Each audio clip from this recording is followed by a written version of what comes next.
In September 1939, when Britain declared war on Germany, the Atlantic Ocean became the Empire's lifeline and its greatest vulnerability. Beneath its cold grey surface, the Kriegsmarine's U-boats prepared to turn that vast expanse into a battlefield without boundaries. Led by Admiral Karl Dönitz, the German submarine arm entered the conflict with only 57 operational boats, yet each represented a silent predator capable of bringing nations to starvation. From the narrow harbors of Wilhelmshaven and Kiel, young sailors embarked on missions that would define the earliest phase of the Battle of the Atlantic. In those opening years, the ocean belonged to them. Convoys moved slowly across the North Atlantic, their escorts few and their technology primitive. Merchant ships sailed under blackout, trusting luck and weather more than science or machinery. The U-boats hunted in packs, coordinated through encrypted radio transmissions using the Enigma system, striking with precision before vanishing into the endless depths. The British called it the happy time, though the phrase concealed misery. Dozens of ships burned each month, their cargoes of food and fuel swallowed by the sea. The illusion of invisibility sustained the men who lived inside steel tubes, their world defined by pressure, darkness, and silence. Inside those cramped hulls, every sound mattered. The hum of electric motors, the ticking of valves, and the steady heartbeat of diesel engines formed a rhythm that separated life from destruction. When depth charges exploded nearby, the hull flexed like a living thing, rivets groaning, gauges trembling as if the ocean itself had turned hostile. Yet the crews believed in their shield of secrecy. To them, the sea offered protection. The surface world above was blind. In Berlin, Dönitz refined his wolfpack doctrine, convinced that unity and coordination would sustain victory. He saw the Atlantic not as chaos, but as geometry, courses intersecting, convoys converging, attacks synchronized across hundreds of miles. Each submarine was both weapon and witness, each commander a master of stealth and mathematics. Between 1939 and 1941, German radio operators celebrated success after success as their reports flooded the Befehlshaber der Unterseeboote headquarters. It seemed technology and courage had granted them supremacy beneath the waves. But the illusion would not last. Across the channel, scientists in quiet laboratories listened to the sea through cables, experimenting with sound waves and reflections. Unbeknownst to Dönitz's silent fleet, the ocean was beginning to speak back. By early 1942, the Atlantic had changed. The once invincible hunters of the deep began to sense something new, something unseen but unmistakably alive beneath the waves. The British called it Asdic, an acronym for Anti-Submarine Detection Investigation Committee, a device that turned the silence of the ocean into an instrument of revelation. Where U-boat captains once relied on darkness, distance, and depth, a pulse of sound now threatened to expose them within seconds. For the first time since the war began, the ocean itself no longer hid them, it betrayed them. The technology was deceptively simple yet revolutionary. A transmitter mounted beneath a ship's hull sent a burst of sound into the water, then listened for echoes reflecting off submerged objects. What returned was faint, but undeniable. A rhythmic ping, steady as a heartbeat, marking the position and bearing of a hidden submarine.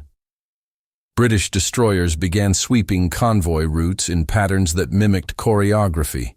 Their Asdic operators trained to interpret every echo, every distortion in the sound field. The days of blind pursuit were over. Now came the age of acoustic warfare. U-boat crews first noticed the change, not through sight, but through terror. Herbert Werner, then a young officer, later recalled in Iron Coffins how his hydrophone operators heard the sea speaking back in strange pulses moments before the first depth charges detonated. The sound resembled an underwater bell, metallic and cold, cutting through layers of pressure with mathematical precision. When the explosions followed, it felt as if the ocean had turned into a hammer, striking from every direction.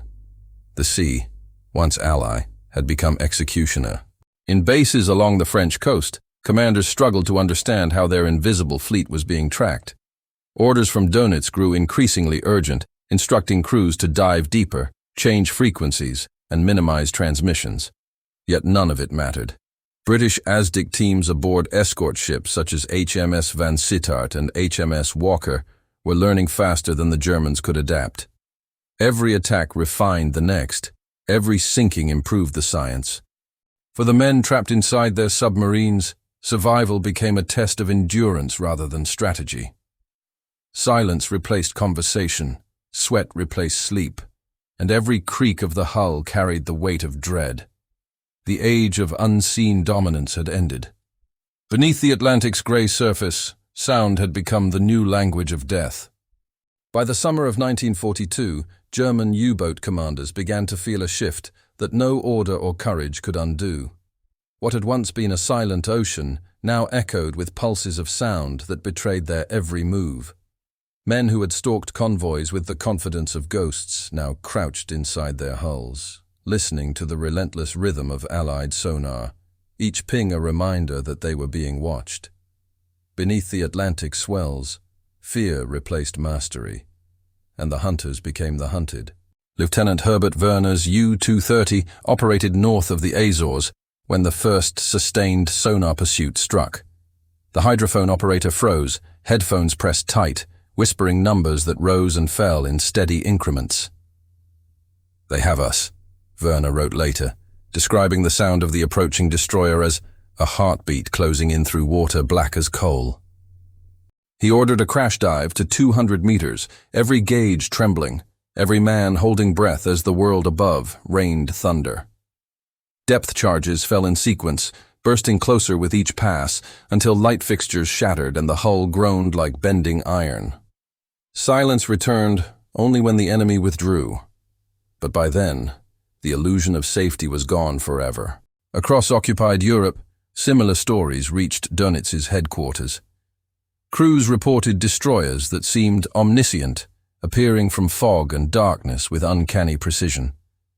Some commanders believed new Allied aircraft carried secret detection devices capable of locating submarines through clouds. Others whispered that captured U-boats had revealed Germany's deepest secrets. But the truth was simpler and far more terrifying. The Allies had learned to see with sound. Asdic technology, refined aboard Royal Navy ships, could now track a submarine's bearing and distance even through rolling seas. The once predictable geometry of underwater warfare dissolved into chaos. Wolfgang Hirschfeld, serving aboard U-109, described the transformation with quiet dread. "Before we chose when to attack. Now we prayed only to escape."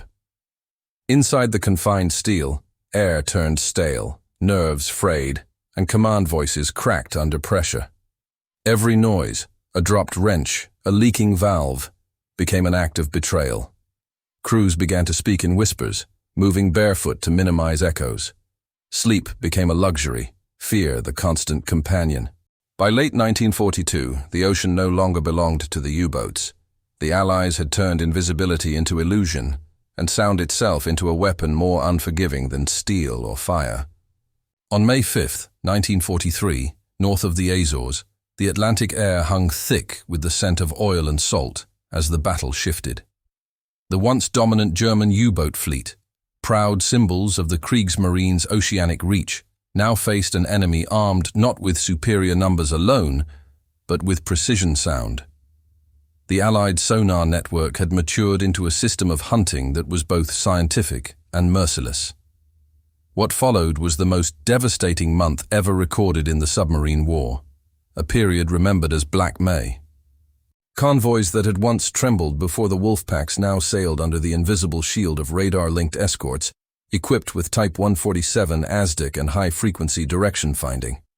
Destroyers no longer groped through the dark. They tracked with confidence, converging in mathematical synchronization, guided by sonar operators who could map a submarine's motion in 3 dimensions. When U-640 attempted a midnight ambush near Greenland, her torpedoes missed, and within minutes, she found herself surrounded. A corvette launched a Hedgehog barrage that detonated upon contact, and the sea boiled with fire. Of her 50 crewmen, none survived. Her fate was repeated 40 times that month. Commander-in-Chief Karl Dönitz, the architect of Germany's U-boat strategy, called it a slaughter beneath the waves. His command room in Kurneval grew silent as messages of lost boats filled the air. Among them was U-125, which surfaced crippled after sonar-guided depth charges ruptured her ballast tanks. Her captain chose to scuttle rather than surrender, taking his men down in a final plunge witnessed only by circling seabirds. The ocean that had once been their sanctuary now turned coffin. At 2:10 p.m. on May 23rd, Allied destroyers of Escort Group B7 cornered 3 U-boats east of Newfoundland in what became a textbook demonstration of sonar warfare. The coordinated attack lasted 4 hours, the sound beams overlapping like invisible nets, trapping submarines in converging acoustic cages. Hedgehogs and Squid mortars shattered steel hulls one by one. When the sea finally settled, all 3 boats were gone, and the convoy steamed forward, untouched. By June, Dönitz ordered the temporary withdrawal of all U-boats from the North Atlantic. The tone in his diary carried resignation more than rage. The age of undersea dominance had ended. The Atlantic, once the graveyard of Allied shipping, had become the graveyard of the hunters themselves. By late June 1943, deep beneath the storm-lashed Atlantic, the once confident German submariners found themselves imprisoned in floating steel coffins. The echo of each sonar ping, distant yet piercing, carried a psychological weight heavier than depth charges themselves. Men who had once hunted merchant ships in silence now lived in paralyzing dread of being heard. The relentless ping, ping, ping from Allied Asdic sets filled the hulls like the ticking of an invisible clock counting down to annihilation. Inside U-230, crewman Wolfgang Hirschfeld recorded that each sound felt like a heartbeat of death. At 10:25 p.m., while submerged near the Bay of Biscay, his boat endured a prolonged pursuit that lasted over 9 hours. The air turned foul, sweat dripped from pipes, and every creak of metal felt like betrayal. No one spoke above a whisper, for even sound within the hull seemed treasonous. The captain ordered the engines cut, letting the boat drift motionless while sonar pulses rolled across the depths. Each one came closer, sharper, as if the ocean itself were whispering their coordinates to the enemy above. Sleep was rare, nerves unstrung. Sailors flinched at the metallic groan of pressure hulls flexing under depth. Men hallucinated voices in the dark, convinced that the sonar was calling their names. The claustrophobic spaces magnified every fear. Air thick with oil, battery fumes, and the sour breath of 40 unwashed men. The psychologist Kurt Lewin, analyzing post-war accounts, called it mechanized terror, a perfect intersection of machine precision and human vulnerability. During one patrol off Iceland, U-529 endured 18 consecutive depth charge runs. When the assault finally ceased, the men sat in silence, too shocked to celebrate survival. The captain, his face pale under red emergency light, murmured, "We live between echoes." Above them, destroyers resumed their hunt elsewhere, yet the psychological damage lingered. Many U-boat veterans later described sonar not as a weapon, but as a haunting, a sound that followed them into dreams long after the war. In Kiel's naval hospitals, psychiatrists documented what they termed sonar shock, a distinct trauma caused by prolonged exposure to pursuit. Even the most seasoned officers began showing tremors and speech faltering during training debriefs. Invisible sound waves had broken what shells and shrapnel could not, the will of the hunters themselves.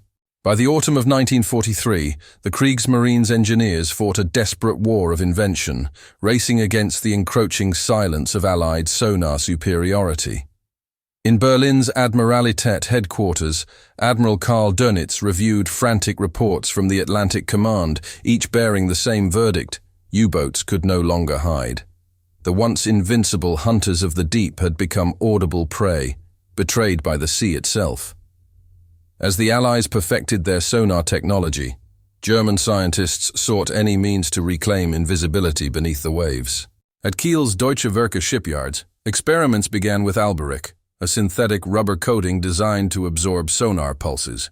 The compound, applied in hexagonal tiles across the hull, promised to scatter returning echoes, confusing enemy operators. Engineers tested it in tanks where underwater microphones tracked reflected sound, noting measurable reductions in detectability. But the process was costly, laborious, and prone to peeling during deep dives. Only a handful of U-boats, most notably U-480, would eventually receive the coating, earning the grim nickname the Black Panther for its stealthy silhouette. Other innovations emerged with equal urgency. Acoustic decoys known as bold canisters, nicknamed Pillenwerfer, released magnesium bubbles to imitate submarine noise. Fired from small tubes, they drifted through the depths, creating phantom contacts that misled pursuing sonar operators. For brief moments, sonar screens bloomed with ghostly targets, allowing U-boats to slip away through the confusion. Yet every success was fleeting, as Allied crews quickly learned to distinguish false echoes from genuine ones. The snorkel, adapted from captured Dutch designs, represented another desperate measure. By allowing diesel engines to run while submerged, it reduced exposure time on the surface where radar-guided patrols roamed. But the early snorkels malfunctioned frequently, choking engines and filling compartments with fumes. Commanders described the claustrophobic noise as breathing through death's throat, for each hour submerged increased the risk of suffocation. At 8:10 a.m. off the Azores, U-977 tested these innovations under live pursuit. Depth charges thundered above as the sonar pings grew faint, the Alberich coating dulling their reflection.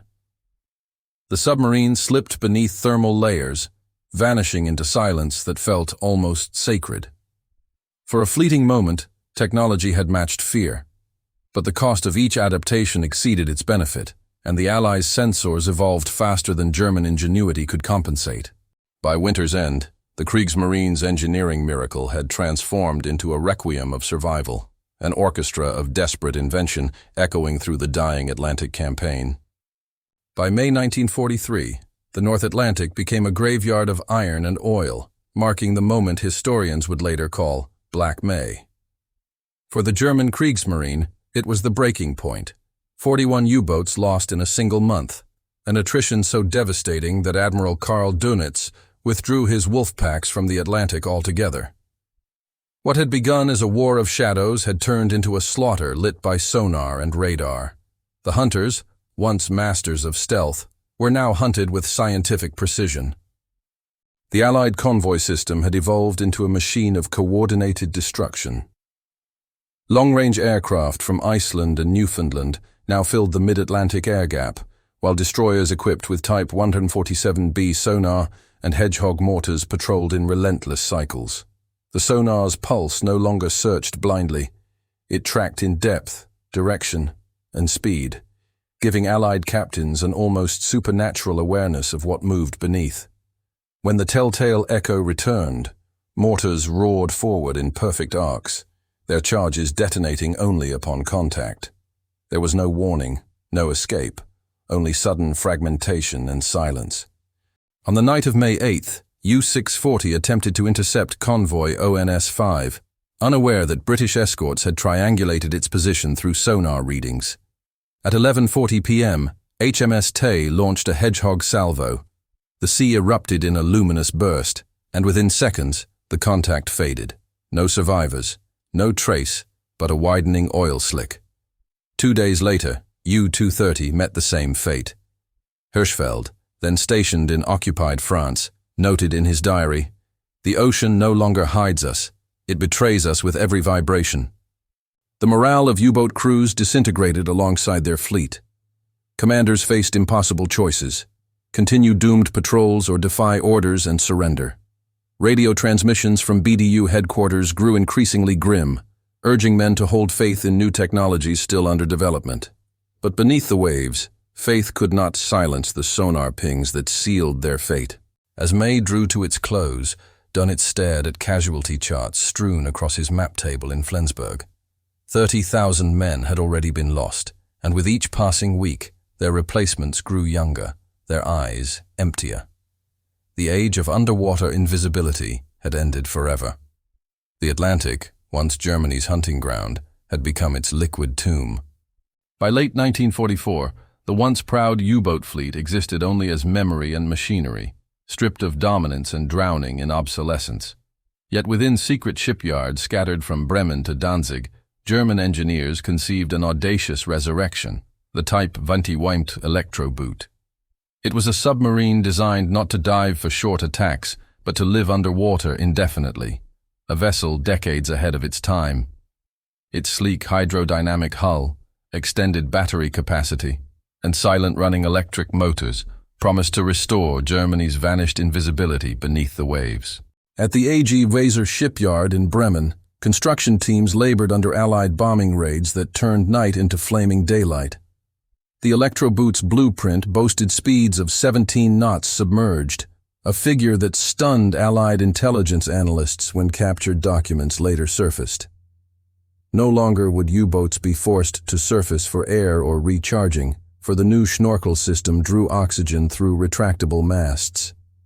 The submarine's streamlined design allowed for endurance, stealth, and devastating attack capabilities, mounting 6 forward torpedo tubes capable of firing a full spread in under 2 minutes. But time, not technology, proved Germany's greatest enemy. At 7:30 a.m. on January 3, 1945, U-2511, the first fully operational Elektroboote, conducted sea trials in the Baltic. Commanded by Korvettenkapitän Alberich, the crew marveled at its silence. No cavitation bubbles, no mechanical hum, only the faint electrical rhythm of its motors. Allied sonar, once deadly accurate, could barely register its presence. The ocean, for the first time in 2 years, seemed to welcome concealment once more. Yet this miracle of engineering arrived in a nation collapsing under aerial bombardment and fuel starvation. The Allied invasion of Normandy had cut industrial supply lines, leaving submarines incomplete, their hulls rusting in half-finished pens. When the war ended, only 2 Type XXI boats completed full patrols, too late to influence the Atlantic struggle. Admiral Dönitz himself admitted, "Had we possessed them in 1943, the Battle of the Atlantic would have taken another course."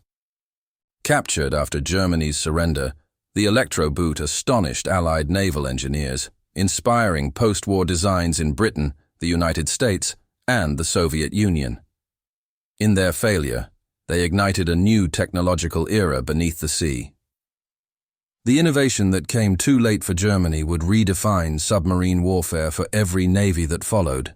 In the silence that followed Germany's surrender on May 8, 1945, the surviving U-boat crews emerged from the depths like ghosts surfacing into daylight.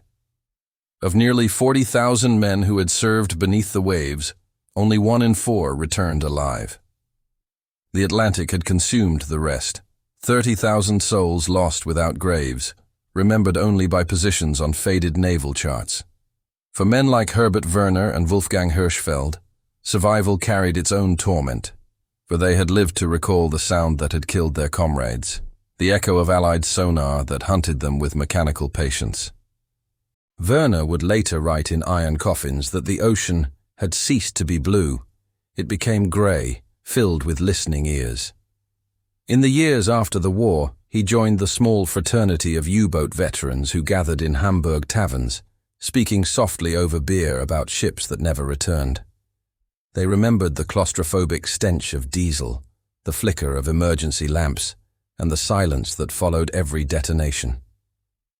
The sonar ping, once their greatest terror, lingered in their dreams, a single tone that signified both life and death. At Flensburg's Naval Academy, British officers conducted interrogations of captured commanders, seeking insights into German submarine tactics.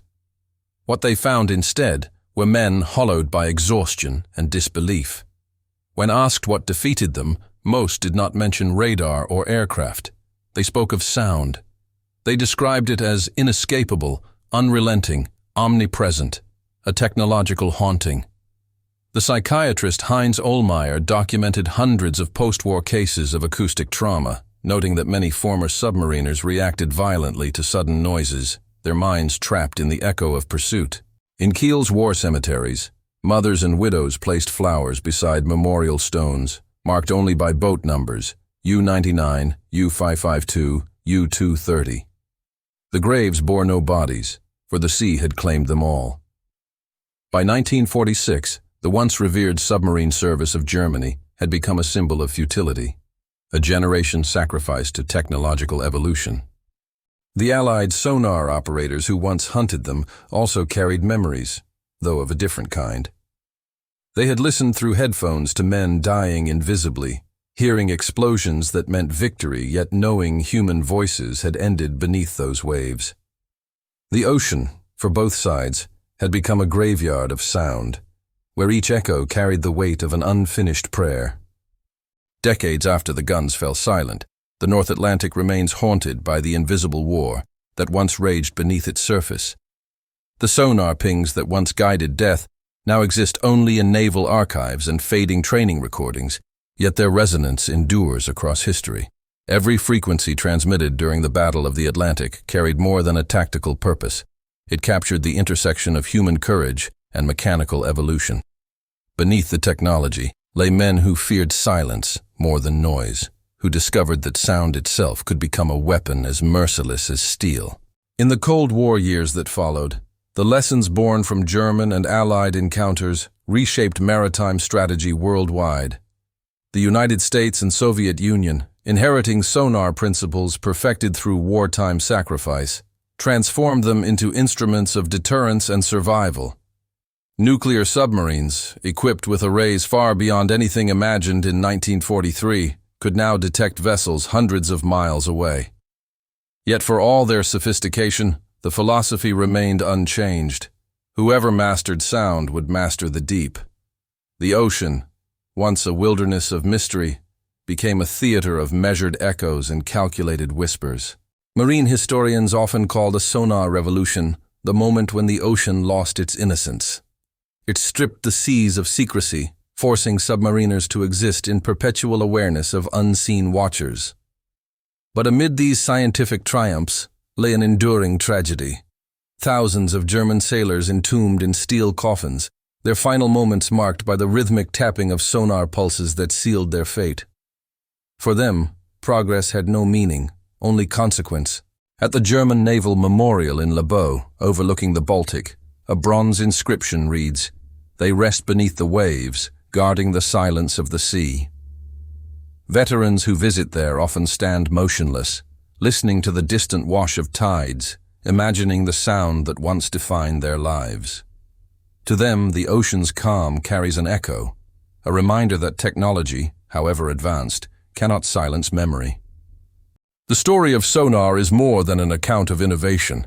It is a chronicle of fear, endurance, and redemption through understanding. It reminds future generations that progress exacts a toll measured not in machinery, but in the fragile balance between invention and humanity. Beneath every quiet sea lies an echo, and in that echo endures the cost of knowing.